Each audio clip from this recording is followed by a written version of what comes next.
Are we like on? Okay, one loudspeaker. Yeah. Okay, our first Vanderbilt Commodore of the day is Randon, and he is ready for your questions. We'll start over here on the left side in the third row. Hi, Randon. AP Stedham of AP As We See It. I'll talk a little louder for you. Yeah. I'm sorry. Brandon, so Vanderbilt last year, magical season. What do you want to see the team do a little bit better this year? I would say close those margins, like Texas, lose by 3, just finishing games that we came short of last year. Stay over here on the left side. Dan Peck, ESPN 106.7 in Auburn. What can you say about Diego as a teammate, as a leader, and sort of the way his personality rubs off on the rest of the team? Oh yeah, Diego. He's a different kind of player. His aura, his competitiveness, just his demeanor and how he carries himself. It really spreads light, to the locker room. Like, okay, this is our quarterback. This is what he's doing. We need to move accordingly. So just the way he carries himself, it really spreads through the whole locker room. Stay on the left side. What was it like finding out that he was coming back for another year? Like, how did that play in the locker room?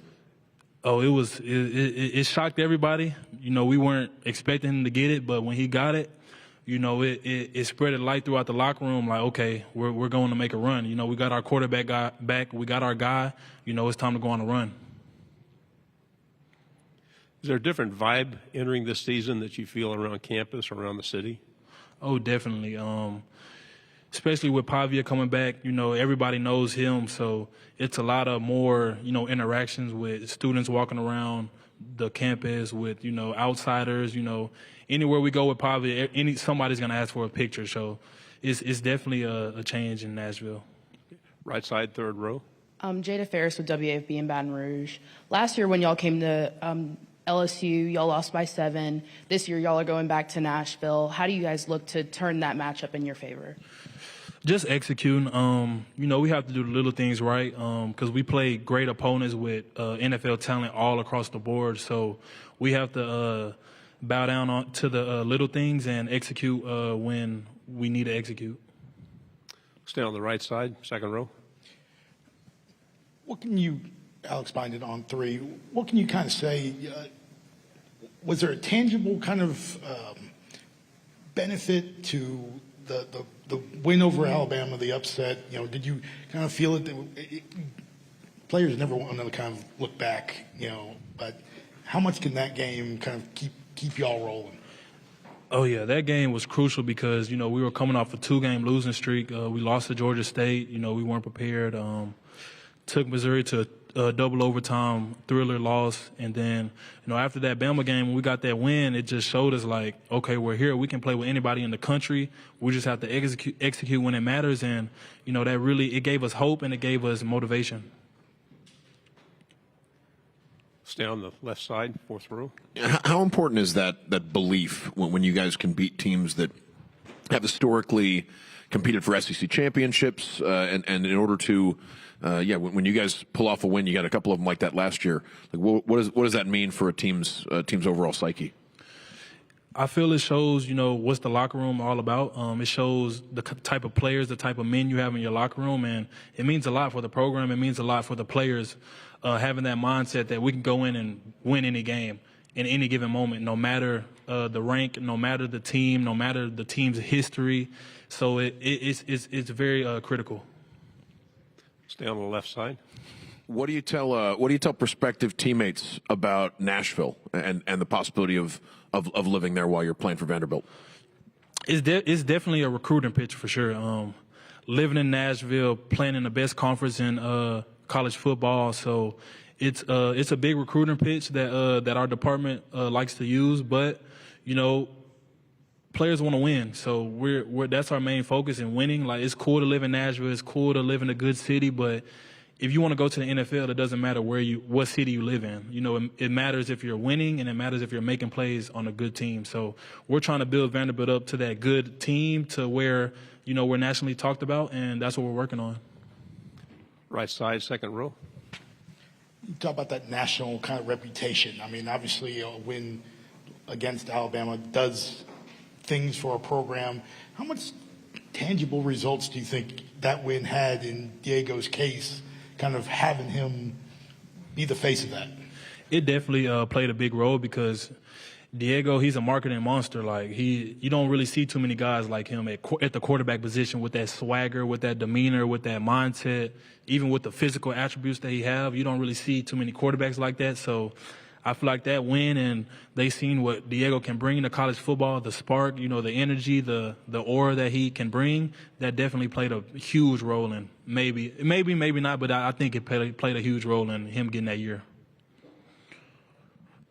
Left side. Diego's story, starting as a guy who was in junior college and worked his way up to the mid-major level, and now he's in the SEC. I think a lot of folks might see that as an underdog story. Do you guys see yourselves as underdogs, or did you see yourselves as underdogs at some point in this development? Oh yeah, I definitely see myself as an underdog. Coming from where I come from, not highly recruited. Entering the portal, not too many offers, but I knew where I was coming. I knew where my heart was at. And speaking for Diego, definitely he has an underdog story. He started at JUCO 2 years, Conference USA. Came to Vandy, beat Alabama. Like he's been through a lot. He's done a lot. And I would definitely say he has an underdog story. And I feel like Vanderbilt is always going to be underdog. I feel like that's just the program. I feel like the program is thrived upon individuals that feel like they, aren't getting the recognition they need, aren't, highly recruited. I feel like players like that will thrive at Vanderbilt just because having that underdog mentality when you're playing the big dogs, it gives you a different type of energy and a different type of motive. When you're selling the Vandy program to people coming in, what do you tell them about Coach Lee? I would say Coach Lee, he's going to take care of you. He wants your best interest. He's going to spit it to you straight. He's going to be genuine. He's not going to tell you lies. If you're not ready to play, he's going to tell you. If you're ready to play, he's going to put you out there. He's just going to tell you the truth at all times. And Coach Lee, he cares about Vanderbilt football heavily because he's an alum.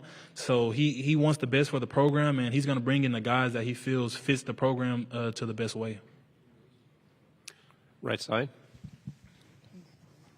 You talked about Diego's personality, and first off, reaction to him wearing a tux to this event. I mean, what was your thought there?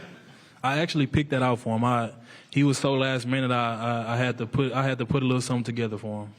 And more so about his swagger approach. What's your best interaction with him that just kind of like when you think of Diego, you think of that moment? It's a lot of moments. I would say off the field, I would say just hanging out with him. Like one day, I'll pull up to his house and he'll say anything.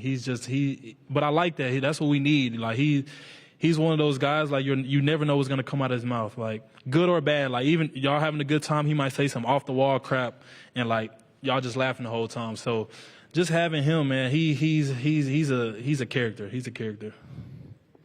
Time for one final question on the left. You mentioned that Coach is a Vanderbilt graduate himself. Is it more meaningful playing for someone who's worn that uniform? It's definitely more meaningful because he gets real emotional about Vanderbilt. Most coaches, they're in it, for the check or maybe to level up, to a better program. But for Coach Lee, he had chances to leave Vanderbilt, to go to a different SEC program, and he stayed. So that speaks volume. I definitely feel, having him as an alum, it shows his passion and his drive that he wants Vanderbilt football to be a top program nationally, and that makes us play harder because we know he's all the way in with us, and we're not just going to war by ourselves. He's going in the fight with us, so that definitely is a big, major part. Brandon, good job. Thank you very much. Appreciate it.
Okay, we have Martell here. He's ready for your questions. Who would like to ask first? Start on the left side, back row. Dan Peck, ESPN 1067. We were just talking with your teammate about Coach Lee. He's a Vanderbilt graduate. Is it more meaningful playing for someone who wore the uniform himself? Yes, it is, but also just knowing Coach Lee as a guy, like as a man he is, he's loving, he's caring, and he like tells you the truth. So like, and that's what you need as a head coach, and he comes off as a great man. Stay on the left side, third row. Hi, AP Stedham, AP as we see it. Who did you watch to become a very good return specialist? So I watched DeAnthony Thomas and Tavon Austin's college highlights, and I kind of just replicated my game after them. How was the field coming into this season different than maybe last season? There's a little bit of a confidence boost throughout the program, but I mean nothing's really changed. Our mission is winning, so we're gonna keep honing on the little things to continue doing that. Right side, second row. Obviously, the game last year against Alabama, did a lot of things for a lot of people. How much do you feel like that game individually may have helped Diego, even in his case, putting him on a national spotlight, so to speak? Well, the way that Diego is, he's a great guy. He's a dog, I mean, that win, it probably did boost a little bit, but with that win or without that win, that guy's going to always come in and be the same person that he is, and that's passionate about what he loves, so. We'll go to the front row here. I heard Coach Clark say that you had 8 games last year that were decided by one possession, and you went 4-4 in those 8 games. What do you think y'all learned from last year that maybe can get you over the hump in those close games? To not take no team for granted and come out and play Vanderbilt football and be disciplined to what we know. Left side, third row. Tyler Shaw with KBTX and College Station. Eli Stowers, tight end, and what has he meant to the team, and having him back? Have you? What's it like guarding him too? I guess in practice. Eli, that guy, he's a great guy. He's God-given, and that's like more so like our preacher on the team. Like when we need to pray, like for players or just in general, like that's the guy that we, point to. But he's a really great athlete. He's physical, pretty tall, and has great hands. Like he doesn't drop the ball for real. And so guarding him's pretty tough. Bigger body, and he's pretty swift. He's pretty big and pretty fast. So. Stay on the left side, third row. Martell, what was the difference in your defense last year to help contribute to the wins in the conference? Just getting coached from Coach Lee, and it was like he broke down the big things and made it like smaller, and so just like better understanding of the defense, and just good calling from him is what helped us. Left side. Would you say Diego's personality rubs off on the rest of the team, and it helps Vanderbilt sort of embrace that underdog mentality sometimes? Yes. So like I said, he's a dog, but also like he's a great guy outside of football, and if you get to know him like personally, then like that, like he's a loving guy. He's genuine, but. Yeah, like when you have a quarterback that's built like that, it kind of gives you a little ego boost too, and so just having him and having that mentality at the quarterback position, I think it helps a lot. Right here in the front row again. Last year with some of Vanderbilt's big wins, you've got national recognition from it though. Now that you're out there, what's the most important thing you would want people to know about you as a person or player? Me personally, that we're not gonna keep feeding off of last year, and that we're gonna keep bringing more. But we still have a chip on our shoulder, and we're still here to fight for the winning spot. How important is it to caution last year's memory, knowing that it's in the past and you need to look forward?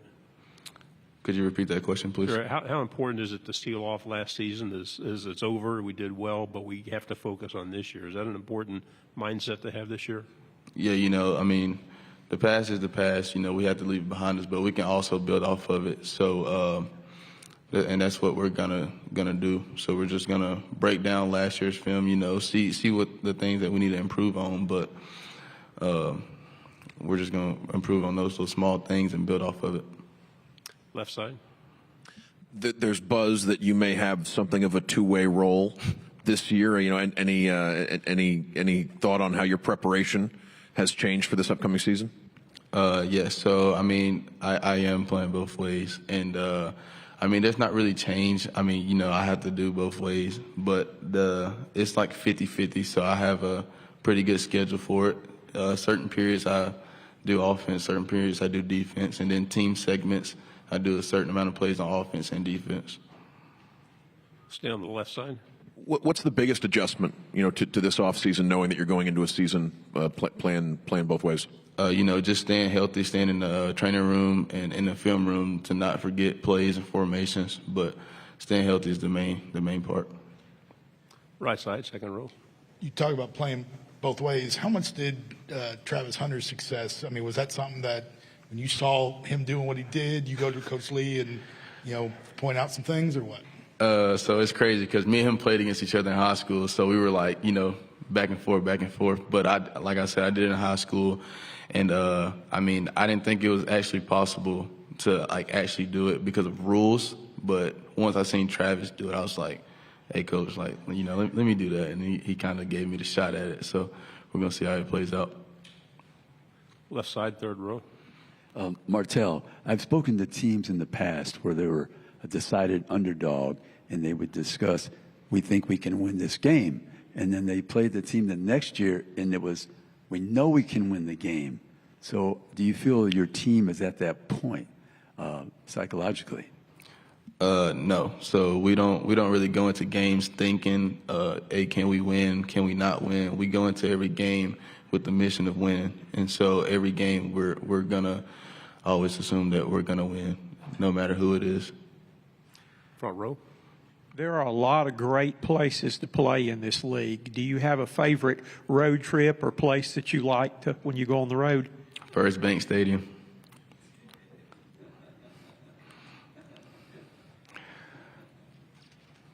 We have time for a final question. Who would like to pose it?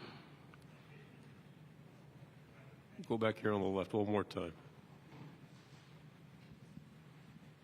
Are you excited to see that stadium full life and with the with the renovations in the past? Is that something you're looking forward to? Yeah, so I am excited for it. But we played in it when it was called the Concrete Jungle as well. So no matter if it's all the way built or if it's halfway built, we're gonna come play. So. Martell, good job. Thank you very much. Thank you.